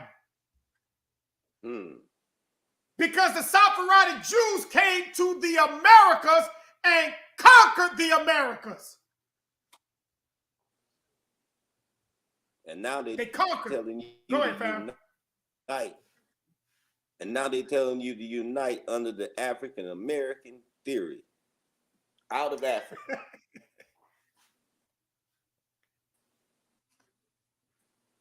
They tell you the Sephardic Jews are Israel. They're not Israel. So you mean to tell me Israel came to conquer Israel?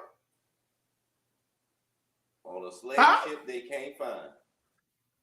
And on slave ships they cannot find.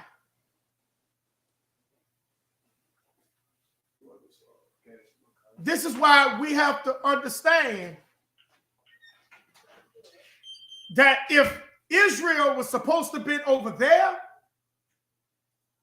when they supposed to have, remember what I told you, Rome was expanding the empire.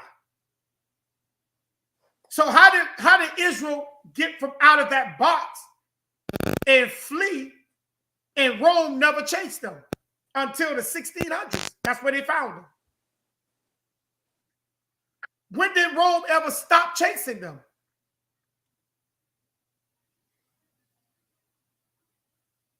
That's how you know the story is a lie.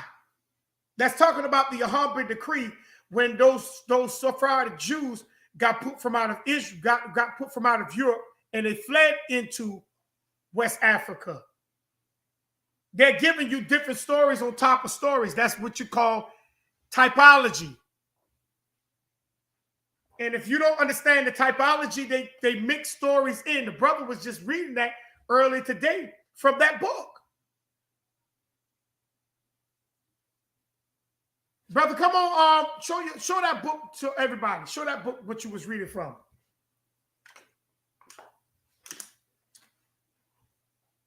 Brother Marcus.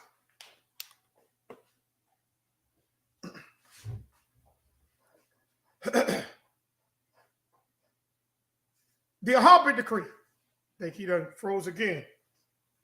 It was the Alhambra decree was an edict of expulsion demanding all Jews and Jewish of whatever age they may be who live, reside, and exit in our said kingdom, the lordship, no matter their personal status or identity, leave their homes within 4 months of the declaration. Those who did not obey were sentenced to death without trial, and their properties was confiscated by the government. See, this is what was going on. This is your running. This is your running of what they were saying. Oh, we fled to Africa. Brother Marcus, show that book that you was reading from. It says, real quick, it says the final expulsion of Spanish Jewry in 1492 followed more than 200 years of persecution by Christian authorities and the anti-Semitic mob. So many Jews converted to Christianity as conversos and achieved high positions in both the church and government. They still targeted. On March the 14th, 1473, the papal decree exited Caesarica Devotion Affectus, whatever it is, translated as sincere devotion is required, allowed for legal persecution of the converts. The auto de facto act of faith ceremonies begin soon after putting suspected heretics of the Christian faith on public trial. So in other words, even though those Sephardic Jews converted to Christianity, they still was being persecuted in 1492 and 93. They were getting put to death. So what happened? In 1484, Grand Issaquah Thomas D. I can't pronounce those names, published the 28th article of the officially authorized Spanish Inquisition, including torture and cruel punishment. were instituted against suspected of church betrayal, and execution was permitted through civil authority. So where you think those Sephardic Jews went? They didn't stay right there in Europe. They fled into Russia. They fled over into where? Into Africa. They fled into Scotland. And under Columbus, some of them came here.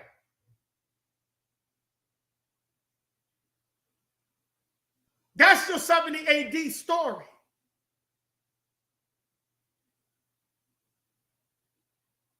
That is your 70 AD story.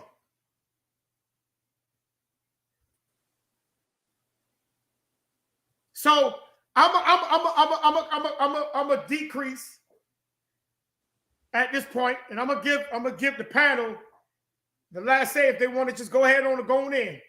Brother, Sister Yakana, Brother Barry, and Brother Marcus, y'all have the last say. Sister Yakana, you got anything to say before we pass the mic?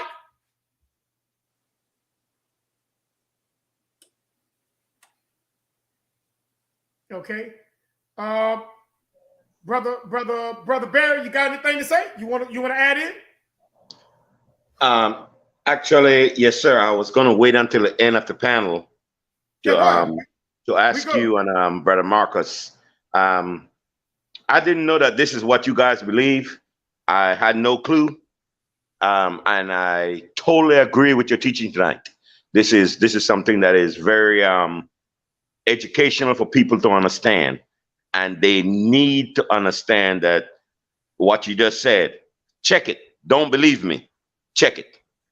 You and Brother Moray, Yako, and Brother Marcus said the same thing. Listen, check it. Don't believe me. But this is my question, and hopefully, you guys will entertain me another time, if not on here in Clubhouse. If we know all this information, brothers, then why are we still keeping a Roman calendar? Because I guarantee you, if we could just sit down and talk about it, not debate, just have a discussion. The Sabbath that we were told is Saturday is not the Sabbath. They also infiltrated that. And I could prove that without a shadow of doubt. But I'm not going to bring that up tonight because that's not the topic tonight. But if you guys want to, can we come back on YouTube, Clubhouse, on whatever platform you guys have, and we could talk about that? Because you're exactly right. Rome ruled, and they're still doing it today to the United States, using the exact same symbol, the eagle. And guess what? We've been fooled again. So yes, sir. I'm just gonna ask you, Moray, please, if you feel like it, it's not something that is on my agenda to do, but if you would like to, man, I promise you, that's a topic that we must discuss because the Creator tells us keep the Sabbath, and they taught us to keep another Sabbath. Yeah, we can entertain that. Yeah, of course. Okay, sir. Thank you so much, man. Thank you so much for y'all tonight. You guys were awesome. I hope you recorded this so I could play this back and send it to other people. Yeah. So it's gonna be on my channel. Okay, brother. Thank you so much, man. Yes, sir. In fact, what I'm gonna do when we get off, I'm gonna send you a copy. Thanks so much, brother. Yes, sir. Yes, sir. Can you hear me? Brother Bob? Yeah, go ahead, Brother Marcus. You got it. Brother, you know what I'm saying? As usual, it's actually pretty good. I guess if I had anything to say, do your homework. Get into reading the Bible from a literal standpoint. The rest of it will come. If it says you look for a river, look for that river. If it says look for a mountain range, look for that mountain range. The Bible is there as a tool. The Most High never left us. He didn't leave us, without the answers. We just got to figure out how to actually read the book again. It's ours. Now, Brother Marcus, you see the brother at the bottom? Yeah. That was the brother that made the comment that it was only 2 people, blah blah blah, and this is comment. He said y'all don't keep no Sabbath. Well, I invite him on to the chat, and he don't come on to the chat. No, he just like to make comments and go and leave. You know what I'm saying? That's cool. My brother, let me tell you this, okay? Don't suffer fools. Do not throw pearls before swines. Don't do it. No, we're not. I just, because my thing is, if a man believe what he believe, cool. But like we say, come and defend it with facts that we can verify, not emotions and feelings and testosterone. We don't have time for that. We want facts because we want to build and we want to get to the truth, because we've been deceived too long and we can't keep fighting, arguing, and debating about stuff that they gave us that we choose to not want to let go. So that's what we want. We want to build. Hey, Moray. Yes, I just want to say this is the last thing I'm going to say, brother. I promise you that. We've been taught this saying that the truth will set you free. That's not true. It says the truth will make you free. Correct. If I make you free, I got to teach you how to be free. If I just set you free, you could be incarcerated again. Correct. It never said the truth will set you free. It says will make you. And I have to teach you how to stay free. And that's our problem. We've been quoting that thing. The truth is going to set you free. No, it's not. Because you don't even know how to stay free. You see a comment? He said, all right, brother. Hey, Brother Barry, I promise you, we're going to get together and we're going to talk about that calendar. Yes, sir. Thank you so much. Yes, sir. We're going to talk about that calendar. Brother Marcus, you see that? You see the comment, Brother Marcus? yeah, I see it. That's Hey, but one thing, I agree. Tell him come on. Don't He's comments. not. Come on. He's not going to do that. Brother Banya, the link is in the chat. Come on up, brother. Like they say in The Price is Right. Come on down. And debunk anything that was said tonight. Debunk it. Debunk it. Hey, Brother Marcus, do me one more favor. What you need? Go back in your book and read when each one of those books was written. Wow, I got you. Oh, man. Brother Abaya, come on the channel, man. Come on, brother. You staying in the chat, man. You got to stay in the chat, brother. We're inviting you up. We're inviting you up. In fact, watch this. I'm gonna put the chat, man, before we close out, brother. Come on up, brother. I'm gonna put the chat back in the chat. I'm gonna put the link back in the chat, man. Man, he eating popcorn, man. They got a link, brother. Come on up, brother. What you got, brother Marcus? Okay. Let God be true, but every man. Let God be true, but every man a liar. The original Mark. The original Mark was written in 60 CE by Lucius Calpurnius Piso. Matthew was written in 70 to 75 CE by Arius Calpurnius Piso. The present Mark was written in 75-80 by Arius Calpurnius Piso. Luke was written in 85 to 90 by Arius Calpurnius Piso with Pliny's help. John was written in 105 CE by Justus Calpurnius Piso. Acts of the Apostles, chapters 1 through 15, Piso with Justus's help, chapters 16 and 17 by Justus, chapters 18 through 28, some written by Justus, some written by Pliny, Proculus. This dude is he broke it down. And you want me to tell you how you know that other people wrote those books? It's because all the New Testament is in third-party form. Yeah. Somebody seen somebody that saw something. Hey, that's how you know the New Testament is fake, man. It's a third-party writing. So how can you take a third-party writing to be facts? Yeah, you gotta, like I told you, just like faith. Let's put it on Jesus. Faith. Let's put it on him. He didn't do it, but he gonna fix it. And Deuteronomy, and what Deuteronomy 27:25 say, Brother Marcus? If you take, wait a minute, hold on. Oh, that's 25:27. It's 27:25. You're right. Okay, what it says?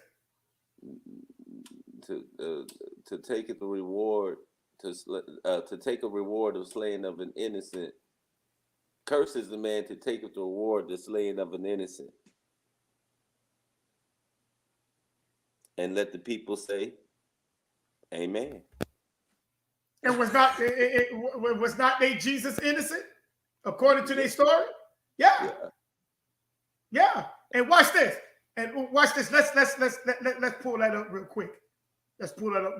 Because they even got, if that is Israel in the New Testament, they even got Israel cursing themselves. Let's pull that story up. That's Pilate.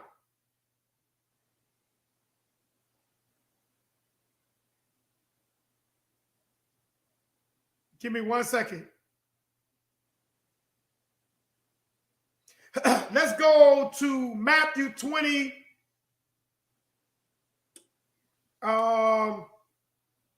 Let's go to Matthew 20, the 27th chapter, verse 24, real quick. Just to see how they got you cursing yourself and you don't even know it. I can't read it, brother, because if I switched over, it's gonna. No. I got you. At Matthew 27:24, and it says Pilate, and when Pilate saw that he could not prevail nothing, but that rather hold on, this the right one? Yeah. Atonement was made. He took water, washed his hand before the multitude, saying, I am innocent of the blood of this just man. See ye to it. And then the people then answer all the people and said, his blood be on us and our children. If Pilate wouldn't kill an innocent man, but then in the story they say, well, Israel say, well, put his blood on us and our children. And what did Deuteronomy 27:25 say? Let's go to that. Cursed is the man who taketh reward from the slaying of an innocent. And let the people of the church, let the people say, Amen. So that means Israel, according to the New Testament, is cursed then. According to the New Testament. Israel just cursed themselves. That's the reason why you know that fool actually wrote the book. You know what I'm saying? Because he always actually Israel. The Jews was always the one. Look, even the Roman soldier that got his ear cut off, he got grace. You sure did. He got grace. The Roman soldier got his ear cut off and he got grace. But Israel did all the dirty shit. Then you know damn well it was a Roman that wrote this book. Stop that. Brother, you got the last words. Go ahead and take it on out, brother. Hey, you know what I'm saying? Oh yeah, I wrote the name of that book. Go ahead, do your thing. No, I wrote the name of that book in the comments. Okay, good, very good. Go ahead and make your point, man. Go ahead and do your thing. We're gonna go ahead and close it out in a minute. Well, I mean, you know what I'm saying? I guess the next time, what are we gonna do? You know what I'm saying? I guess as a better, you know what I'm saying? Let me figure out what we're gonna do next time. What we're gonna do? Show them some of the landmarks.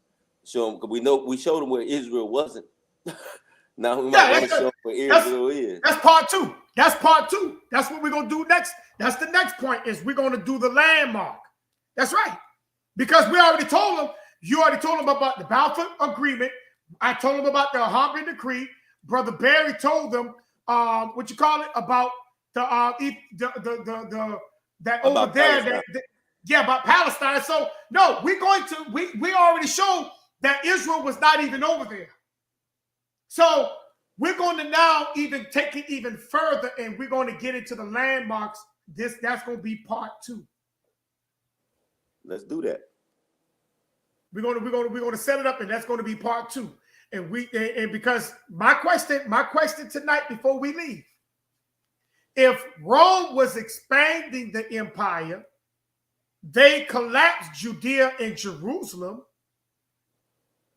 How did the so-called Jews flee to Africa Shit, I've been asking that without Rome chasing them? You got it. I've been asking that question for the longest. I told you, my real perplexing one is how is Paul was sailing around the 7 seas into the motherfucking enemy's territory after they done motherfucking ransacked Jerusalem and they chasing and killing Israelites. Paul writing books and sailing. You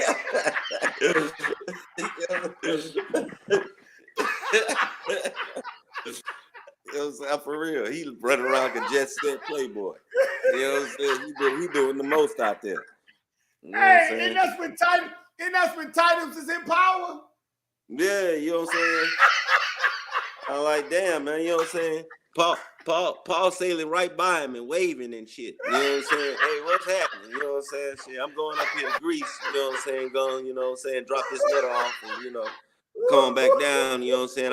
Let's do lunch over in, you know, Mesopotamia over there, you know what I'm saying? We're gonna kick it, you know what I'm saying? Ain't no big deal, you know what I'm saying? I'm just telling you, brother. Oh.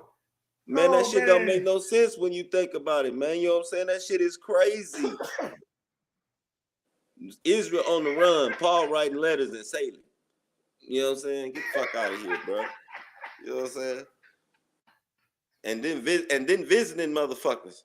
You know what I'm saying? Shit. Hey, look, I know we on the run, but look, next June, I'm coming to vacation, your spot. You know what I'm saying? Shit. You don't come to me, I'm coming to you. I'm coming up to Rome. Don't even worry about that. I'm coming to you. But they chasing y'all, man. I'm Paul. Fuck that. You know what I'm saying? Yeah, they chasing you, man. Yeah, you know what I'm saying? I'm missing y'all and I'm coming up there. Matter of fact, you tell them Phoenicians I got a letter for them. Fuck that. I'm gonna drop that off. I'm gonna drop that off on my way. Rome expanded a territory according to their story, but is Paul still going around spreading the gospel and saving people? Wow! How did that happen? I thought Titus had and Vespasian had Jerusalem on lock. I thought they had it on lock. How Paul got out? How did Paul get a ship? That's what I'm saying. How did he get out? How did he get a ship? How? And then they let him ride freely.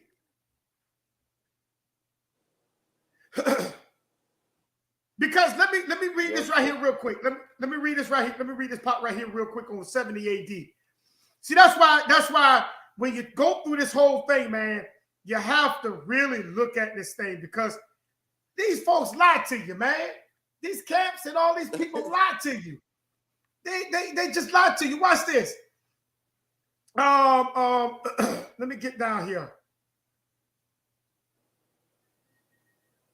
It says in 70 AD, at about the time of Passover, the Roman general Titus besieged Jerusalem. Since that action coincided with Passover, the Romans allowed pilgrims to enter the city, but refused to let them leave.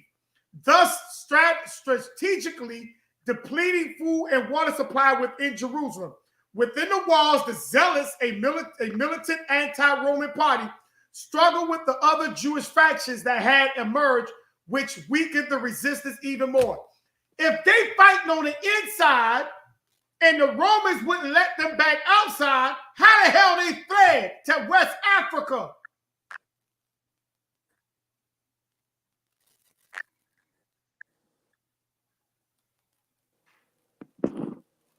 So next time, they were sailing, man. Shit.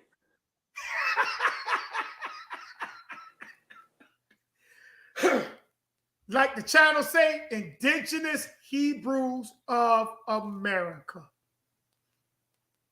We were always here. We didn't come here on those ships. In the next chapter, we're going to prove just that. We're going to prove the landmark. We're going to give you landmarks in America. Not just the 70 AD story is a lie, but the Assyrians the Israelites leaving the Assyrian captivity and coming over here on ships is a lie. We're going to prove all that on the next chapter of the 70 AD story of the slave trade that never existed for Israel. You got the last word, brother Marcus, and we're going to close out. Brother, I got nothing else to say. And I hope each one of you enjoyed the link, the chat, and the program and the information. On next time, we're going to send out the link, and I hope the brother Baya will be man enough to come on the channel. Come on the channel and defend your cause, defend your doctrine. But until then, brother and sisters, thank y'all for joining in. Thank y'all for inviting us into your homes. Until then, shalom. Peace, peace, selah. Shalom. Shalom.